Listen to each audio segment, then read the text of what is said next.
Good morning, everyone.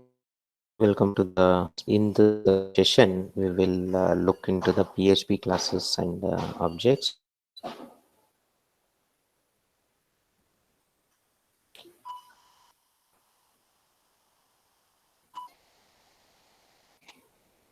So here in this particular topic, we'll look into object-oriented overview, classes and objects in PHP, object-oriented design. Object-oriented overview. PHP is a full-fledged object-oriented language with many of the syntactic construct popularized in the languages like Java and C++. PHP is full-fledged object-oriented programming, and if you understand all the object-oriented concepts that you have learned in Java and C++, everything is available. Whatever the concept that we have studied, maybe like in Java and C++, there is a little difference in inheritance. Such small variations are there, but to the greatest extent, you can compare with whatever the understanding you had in Java or C++ with respect to the object-oriented concepts.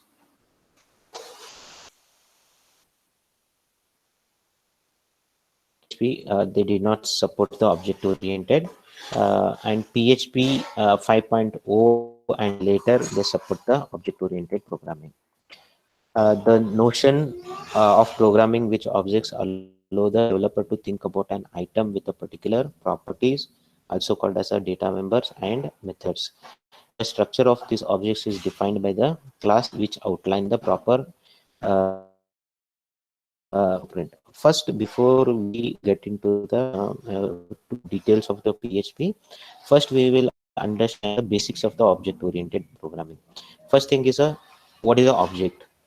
First thing you have to understand, object-oriented programming is it is very close to what the real world existence of the real world. In real world, everything is an object, isn't it? So if you consider human, if you can consider any kind of a vehicle, any kind of a house, everything is a representative of a object. And when we have these objects are built upon a one blueprint. Okay, that is called as a class. Let us say a simple example is like constructing a house. We have a particular piece of land where we want to construct a house. House is a representative of the object. Okay, the map, and he will say where the kitchen is drawing. That forms as a class. Using that drawing, the engineer will construct a house and that particular site. So the engineer's blueprint of that particular site of that house is nothing but a representative of the class. Using this class, he created a physical entity. Okay, that structure is a object. Now the engineer can take the same blueprint of the house, and he can go to some other location and he can construct another object. So once we have the class that is a blue, we can create number of objects are the physical entities. Objects are the physical entities. Now what is a class? So we understood class is a blueprint and object is the instantiation or the physical entity that is created blueprint or the class. And every object in this world has a attributes or the properties, whatever you want to say. When an object has a property or say attribute or say it has a data members, everything is the same. For car, if car is an object, then car has color. Okay, car has whether it is a it is of say a two door or a four door. Car has other properties like what type of a engine, diesel engine or petrol engine. These are the properties of the car. There are many properties that you can think about the a car. Every object has a attributes, means properties you can define. when you say a car, color is red. So you can imagine a red color car. A car having a two-door or a four-door. Car having a particular type of a engine, petrol engine, diesel engine. Those are the attributes and the values. And every object might have some kind of a properties, some kind of a methods. Some in languages use functions, or even they are called as interfaces, which is not an appropriate word. So we can say every method, every object has a properties as well as some kind of a functionality. So it can do something. For example, what the car can do. So it can move forward, car can reverse, it can come back in the reverse direction, car can brake, means we can stop it. So those are the different functions that are available for the particular object. So I told you the object in this word object in this word has a property as well as a some kind of a methods. For example, if you talk about if you say, so it's blueprint. I can say if this is like that, then it is called as a banana. So I have a blueprint, on that I have actual banana.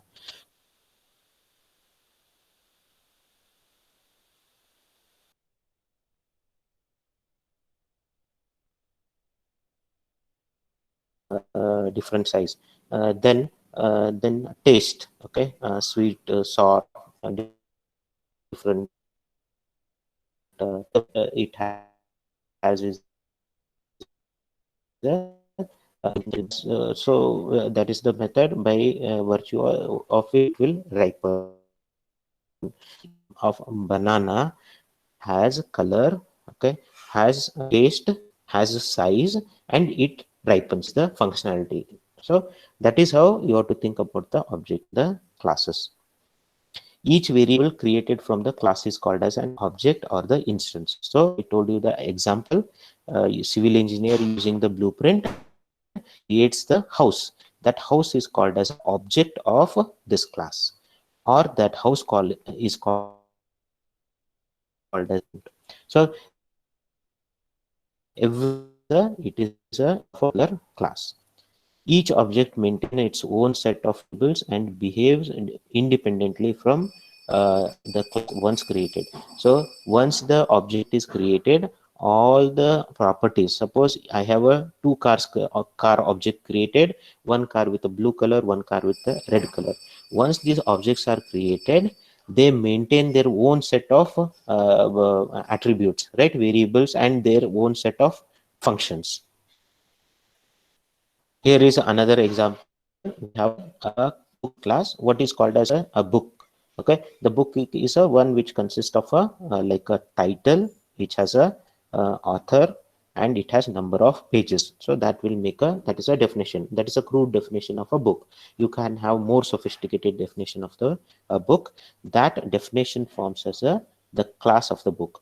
Using this definition, I can create many books. For one example, this particular book is having a title of database processing, and it has some kind of author, and it has number of pages. So this is a object of this class. And one more the title is elementary algebra, and author, some author's name, actual author's name, and the number of pages. So all these are three are nothing but instances or objects of this book class. And every object has its own properties. It has own title, it has own author, it has own number of pages, and it is independent of each other. Unified modeling language. This is the standard diagramming notation for the object-oriented design. It is a industry standard. In the industry, also, we use the UML for representing the class diagrams. Class diagram and object diagrams, in particular, are useful to us when describing the properties, methods, and relationship between them. For a complete definition of the UML modeling syntax, we can refer to this object modeling group living. specification. So that is the website www.omg.org/spec. So you can refer there for the more specification. Now, example, artist. Every artist has a first name, last name, and he has a birth date, and he has a birth city, and he has a death date. So that is the properties of a artist. Using the objects, we can encapsulate those properties together into class definition for an artist.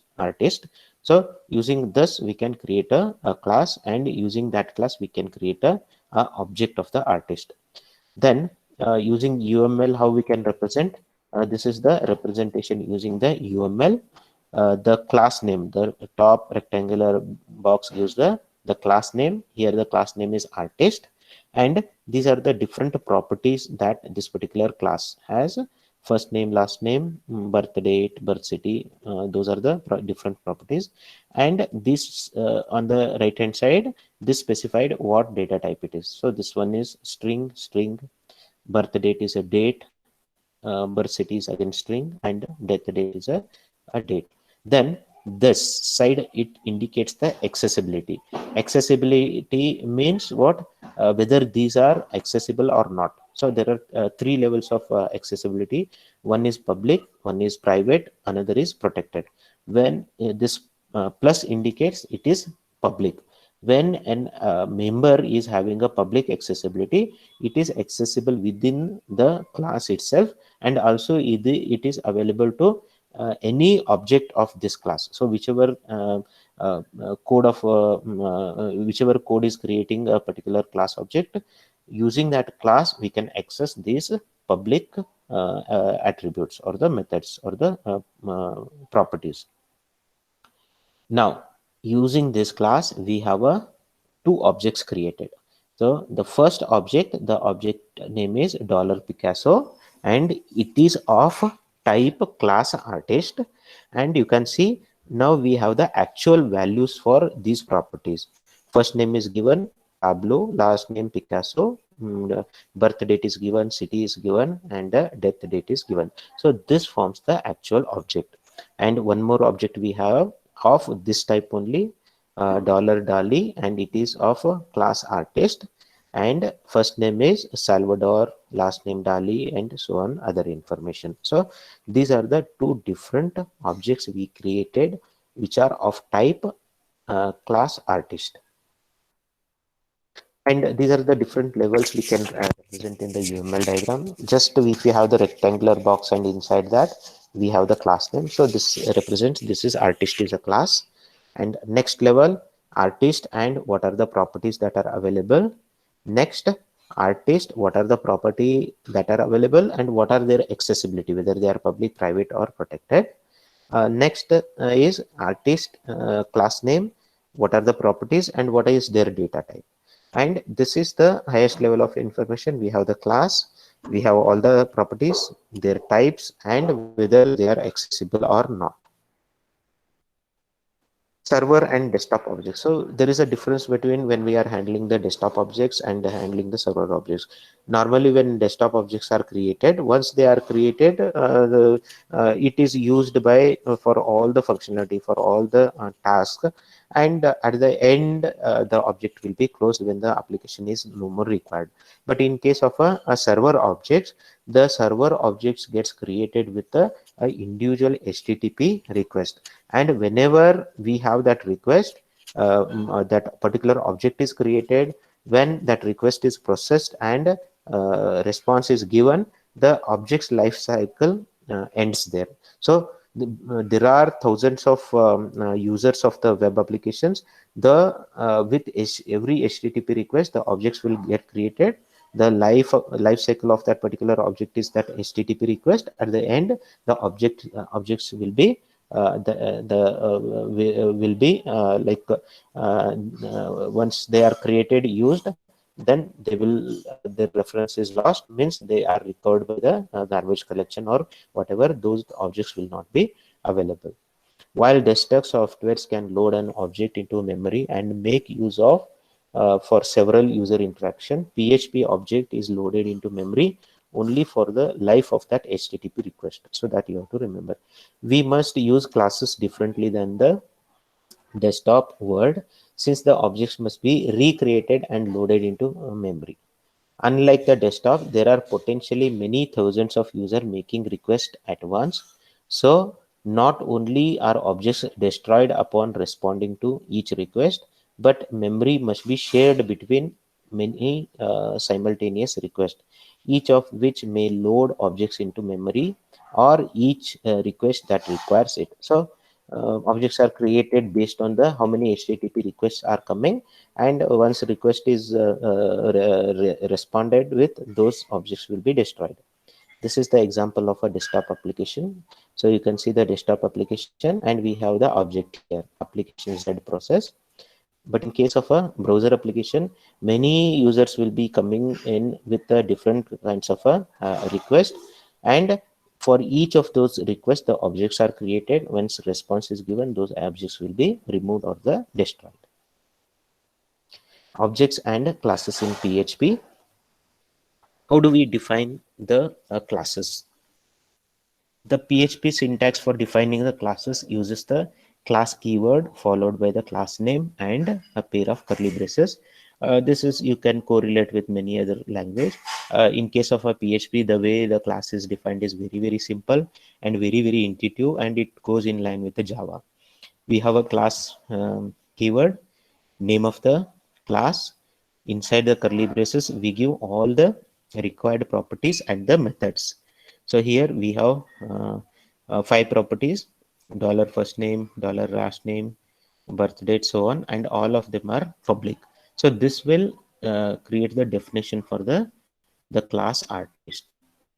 Now once you define the class, it is not same as using it. To make the use of the class, one must instantiate or create an object from that definition using the new keyword. So once we have the definition of the class, once the class is defined, we cannot use as is. We have to create. This is a blueprint. We have to create object of out of this blueprint. How to do that? Using the new keyword.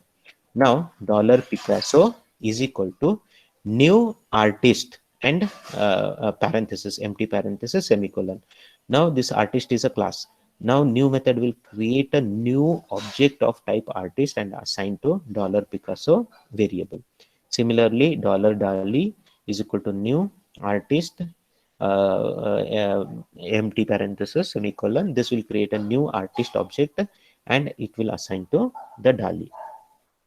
Now, once you have the instance of an object, you can access and modify the properties using the arrow operator. Now we created the 2 objects. Now how I'll access the properties of Picasso, this object, dollar Picasso arrow first name, and I set the property. Similarly, dollar Picasso last name, I set the property, and so on. So we use the arrow operator to access the properties and methods of a object. Constructors, as you know from other languages, constructors are run whenever you instantiate objects. So constructors are the first things that will run that when you instantiate a object, and constructors are used for initializing the object properties. So that is the one way of using the constructor. Constructors let you specify the parameters during the instantiation to initialize the properties within a class right away.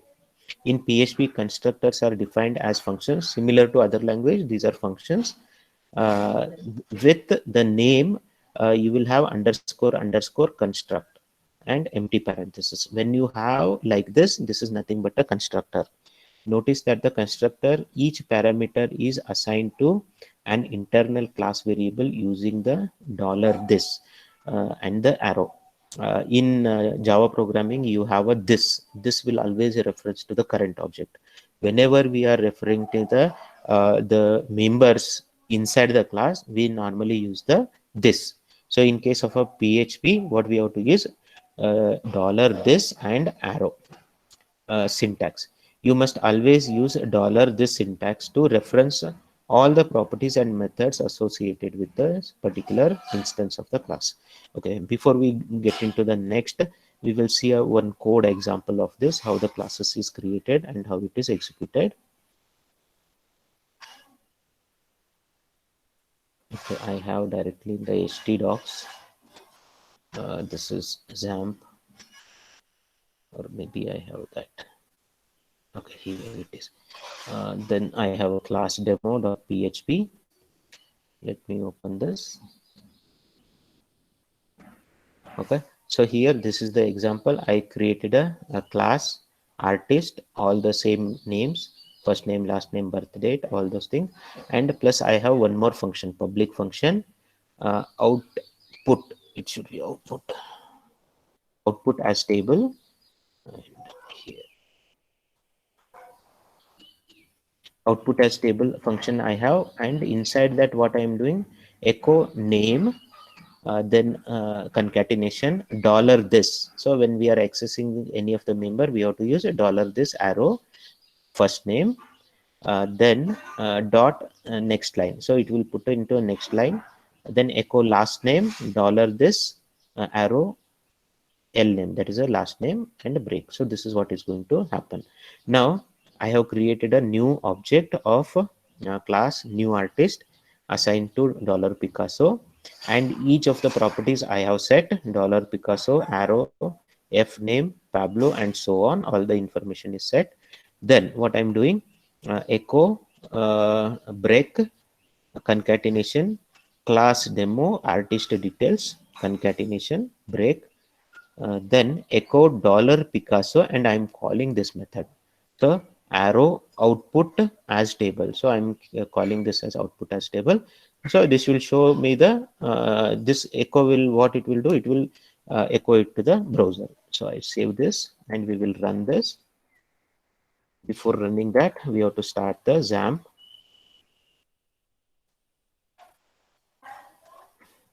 Starting the XAMPP. Then I'll open the localhost.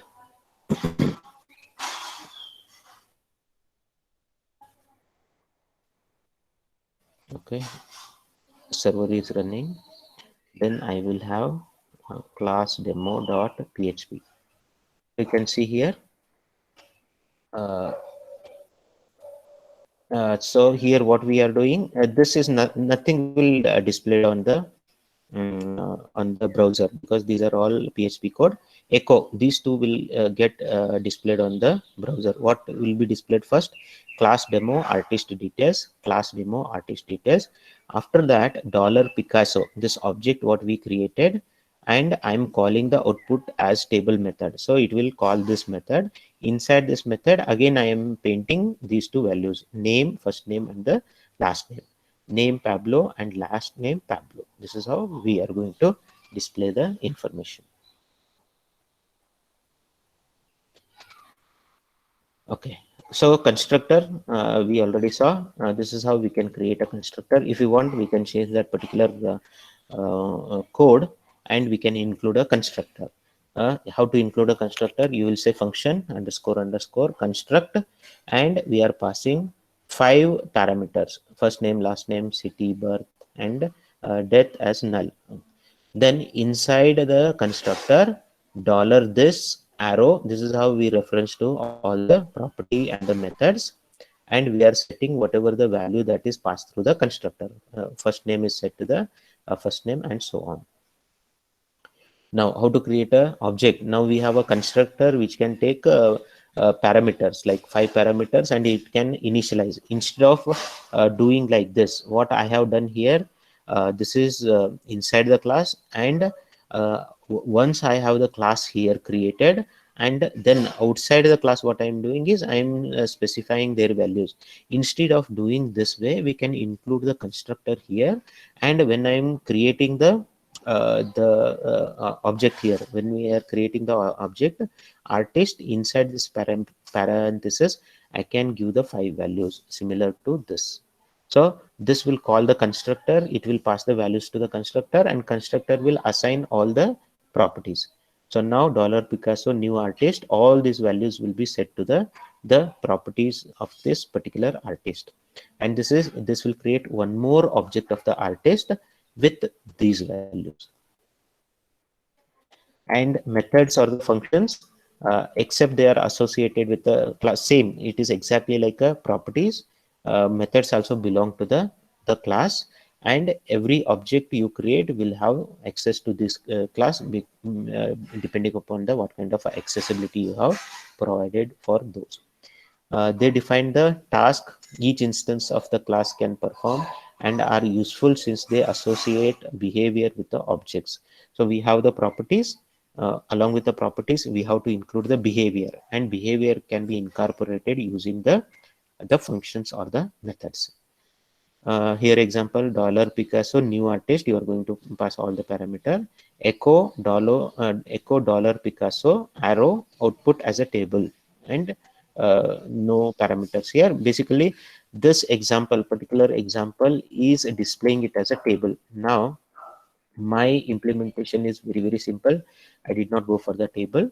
I just showed output as a table. Just I showed the information about what is the name of that object, what is the last name in that particular object.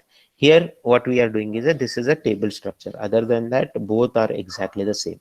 Public function output as table. You have to say $table is equal to this is a table comment. Then $table dot is equal to, what is the meaning of dot is equal to? $table is equal to $table dot, then this. Then inside this, what I have, one row is there, and header, column span 2, and what is the header we are showing? The first name and the last name. Then the header closes, first row closes. This is first row. Second row, I have TD. First cell has birth label. Second cell has the actual birth date. Then birth date, and it is concatenated with the bracket. Inside the bracket, I have the birth city. Then close of that cell, close of the second row. Then last row, I have last row, first cell I have the label death, and second cell is the death date. So that is the end of the second cell, and third row, and end of the table.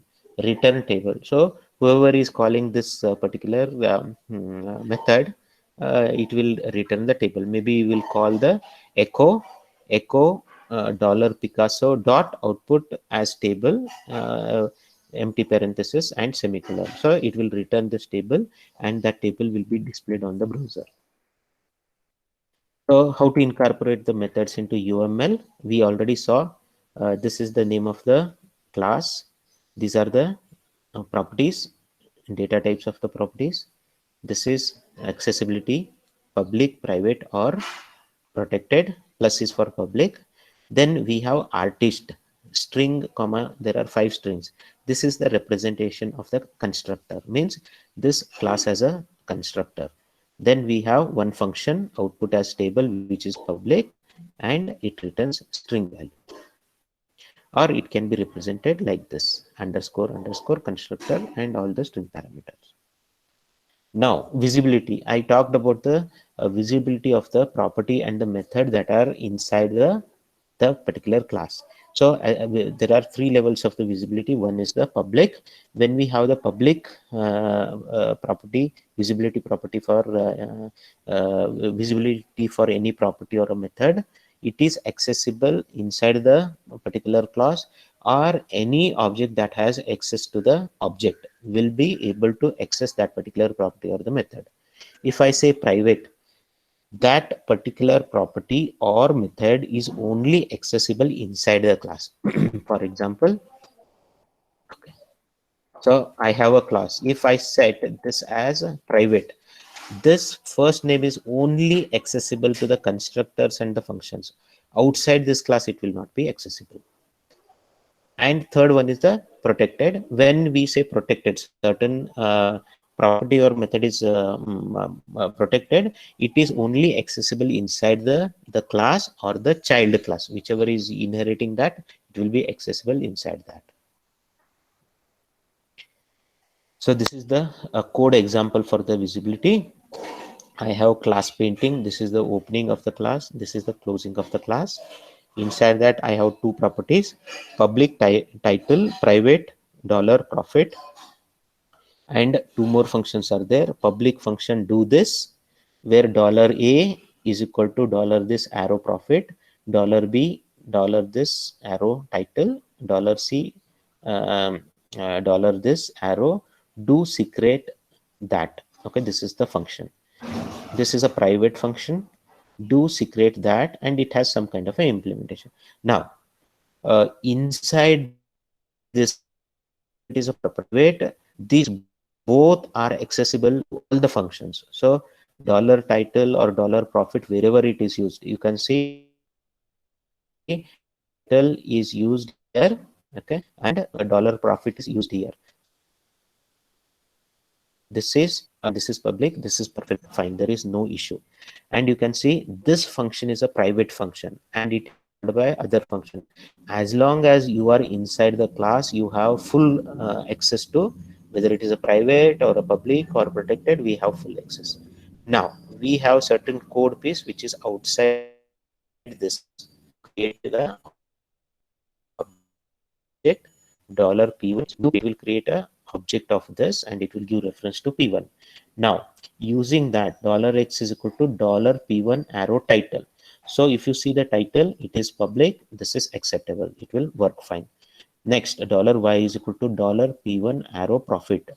Profit is a private, you cannot access it outside the class, so it will give an error, it is not allowed. Again, $p1 arrow do this. What is do this? Do this is a public function, perfectly fine, no issues, this will be allowed. Next, $p1 do secret that. Do secret that function is a private function, you are not supposed to call it outside the class, so this is not allowed, this will give a error. And this is the UML diagram for the painting. It has two attributes, public title, private profit, two methods, public do this and private do secret that. Then static members, behavior is very similar to the other languages, Java or C++. Static members, they belong to the class, they don't belong to the object. So every object that is created which is having a static member as a class member will have the same static member for every instance of the class. So what is the meaning of that? The static member belongs to the class, so every object will not have a replica of that.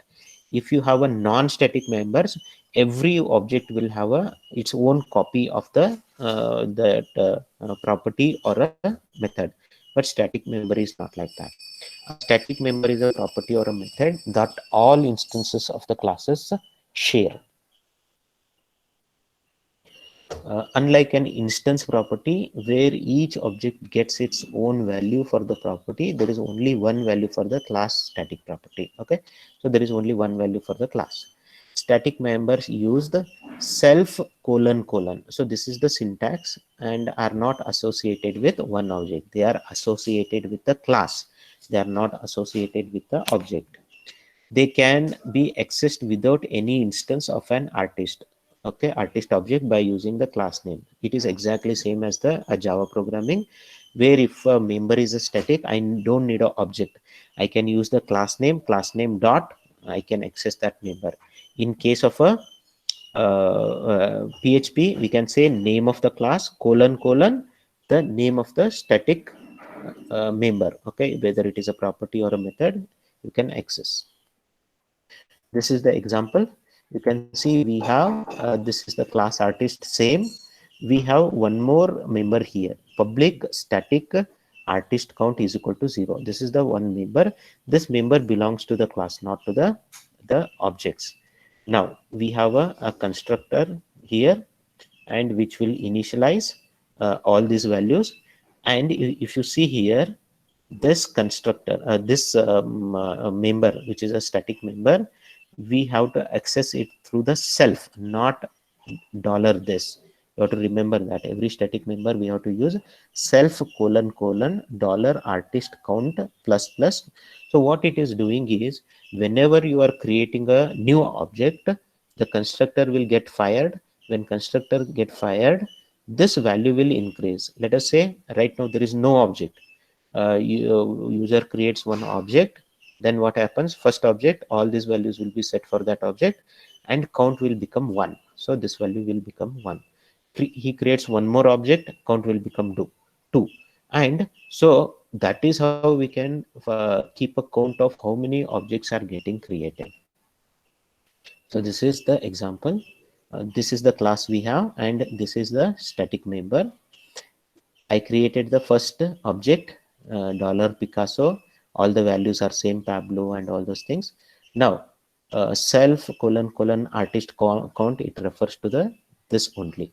And similarly, when I create dollar Dali artist, this also refers to the same. So all these things, self colon colon artist count, it refers to the same instance of that static member.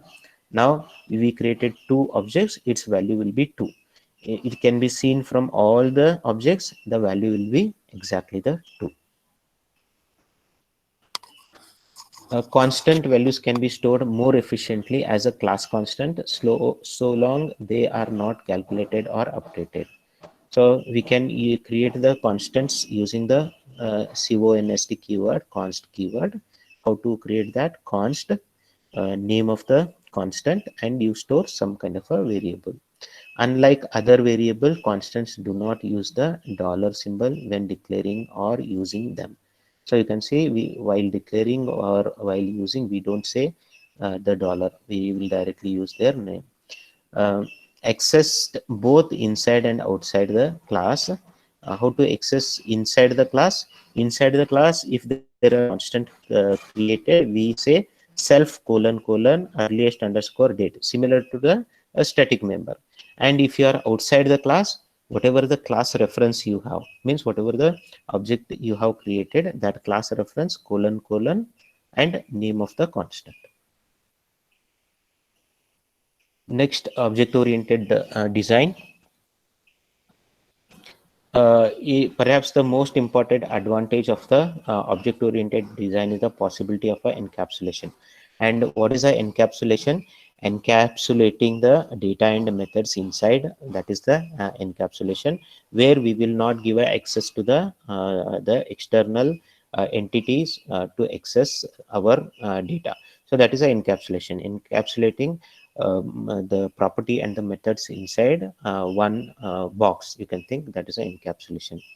Uh, uh, Encapsulation, which generally refers to restricting access to an object's internal components. So how we can access the internal components, that is defined by the encapsulation. Another way of understanding an encapsulation is, it is hiding of an object's implementation details. How the data is implemented is hidden inside. I give a very good example for the encapsulation or the hidden data. Every car has an accelerator pedal, right?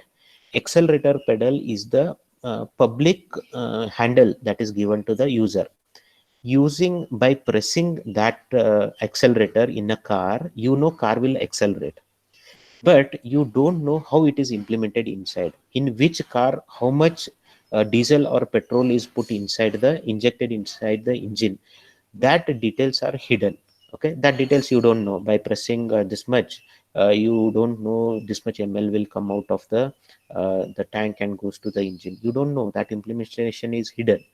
What is given access to you is just a handle, that is a accelerator pedal. You know, when you press on the pedal, the vehicle will accelerate, but the actual data inside, how much petrol is getting injected into the engine, that is unknown. So that is how we encapsulate that particular information from the user. A properly encapsulated class will define an interface to the world in the form of its public method. So now that accelerator pedal is nothing but it is a public method. Okay, that is how that interface is given to the you, and leave its data, that is its properties hidden.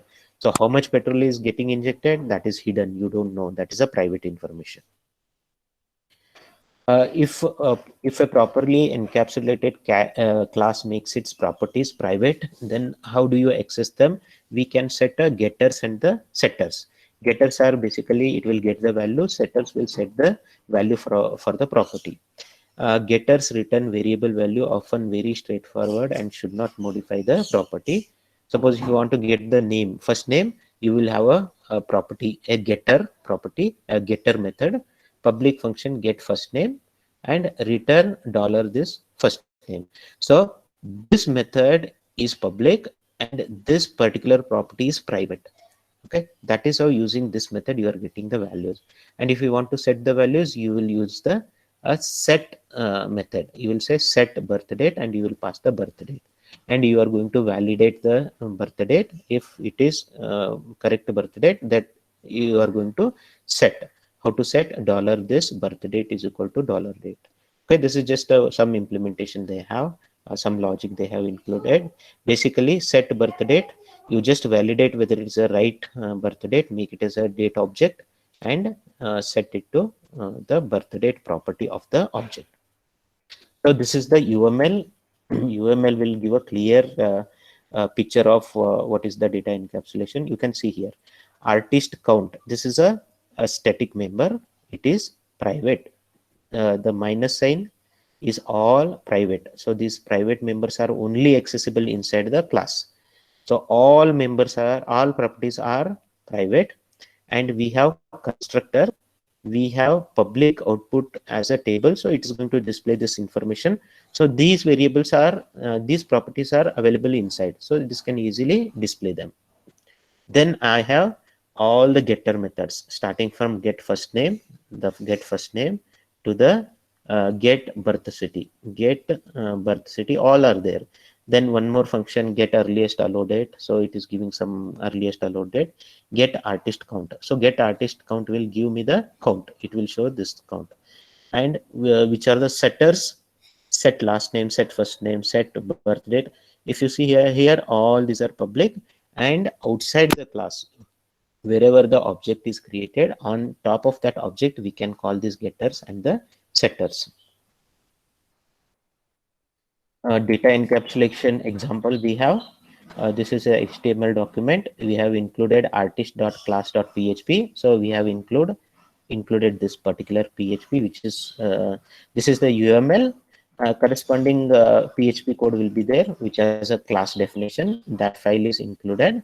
Then I will create a $Picasso new object, new artist, and pass the values.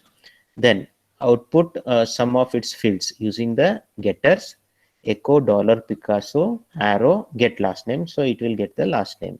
Similarly, date format, get birth date, so this get death date, it will get the death date information. I have another artist created here, another artist object is created, $Dali, and same thing, we are accessing the information about that. Then we are calling $Picasso output as a table. So output as a table is a public method, we can call it and it will display the value. And here number of instantiated artists, how many instances of the artist object are created.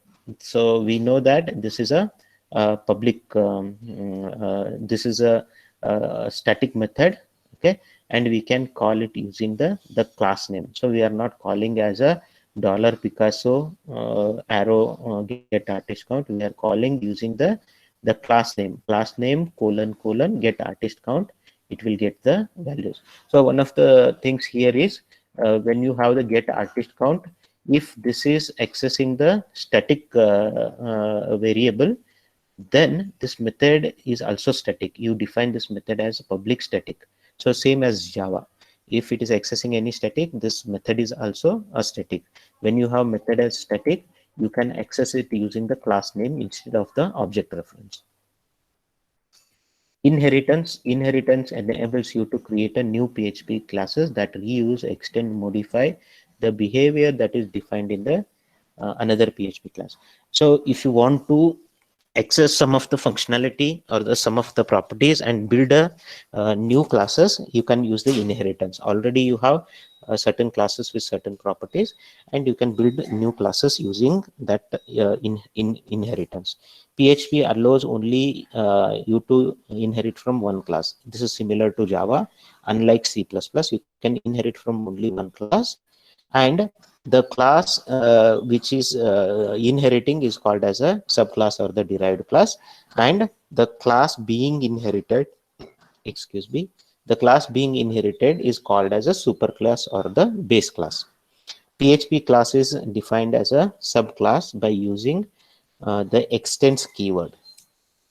Now, class painting extends art. Here, art is the base class or the superclass. Painting is the subclass or the derived class.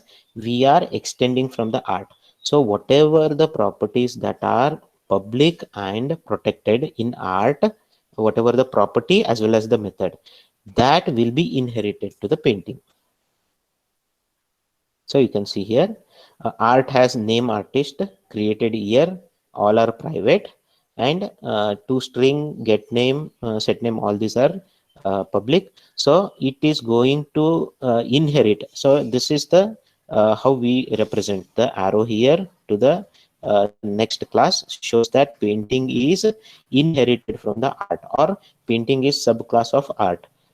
It has its own property called medium, and it has two methods, get medium and the set medium. Along with this, it has access to get name and set name and all others which are in the which are having the accessibility as public. It will not be having access to these. So this is the example how we can use new painting, dollar $p is equal to new painting, echo dollar $p get name. So if you see this get name is from the parent. So which is not defined here, but by inheritance, painting has these two methods. So get name, that is from the parent class, echo dollar $p get medium, it is from its own class. Protected access modifier. So I told protected work little differently. Here get original and set original, these are protected. These protected values will be only available in the subclass. Means from subclass or the derived class we can access public or the protected, not the private ones. So from painting I can access get name, set name, get original, set original only. I cannot access this method or these properties. And from outside the class, okay, if I create a painting object, I will not be able to access get original or the set original. So this is the code example. Class painting extends art. I have private function foo, and I am trying to access parent colon get name. So get name is a public method, and parent get original is a protected. This both are allowed. If I try to access parent colon init, it is not allowed because it is private member. It is only accessible inside the art class. Similarly, some outside the code, I have a new painting which is stored in the $p and $a new art. So here $w is equal to $p, that is the painting, and get original. I will not be able to access because this is a protected one. Okay, so get original is protected. I cannot access using the painting object or the art object. If you try to use the art object and get original, no, you will not be able to access. Protected members are only accessible in the subclasses only, and if you code is outside the subclasses, you will not be able to access. So this is a little bit more complex example where you can see we have a art having a artist object name, artist, year, created, all are private. These are the subclasses which extend art. So painting extends art, sculpture extends art, then art print extends painting. So art print will have access to the public members of the painting and the public members of the art. So this is an abstract class. Abstract class is where we have abstract methods which will be implemented by the ones which are implementing those methods. Class painting extends art. Okay. Inside that, I have a private dollar medium and a few public functions are there. The same public functions which are available in the parent. Okay, public function underscore underscore toString. If you give the just say echo and very the object reference, then underscore underscore toString is called by default. And what we are returning, return parent colon colon underscore toString. So whatever the parent has to output, concatenate with the medium and the value of the medium, whatever the value of the medium we have. Similarly, sculpture extends art, and it is also overriding the underscore underscore to string function. Here you can see it is returning the parent to string, and in this case, in case of a sculpture, it is concatenating weight and dollar this get weight. So whatever the weight that is set here will be accessed, and it will be represented in terms of a kg. So here dollar Picasso, I'm creating a new artist object and assigned here. I'm creating new painting object. That is Guernica, and women new sculpture that is stored here. And here inside we are trying to access dollar PHP echo dollar Guernica. So when I say dollar Guernica, what it is going to call is dollar Guernica is a painting object. The painting object, it is going to call this method. So it will call the parent and it will tell what medium it is. So that is what will get painted. And when we call this PHP code echo dollar women, this objects underscore underscore toString method will get called. What is that toString method? So that toString method, it will get from whatever the parent string is and append with the weight and the number and append with the kg. Polymorphism. Polymorphism is the notion that object can in fact be multiple things at a same time. So we have a small piece of code. Okay, we'll take up it in the next class. Polymorphism, we will see it in the next class.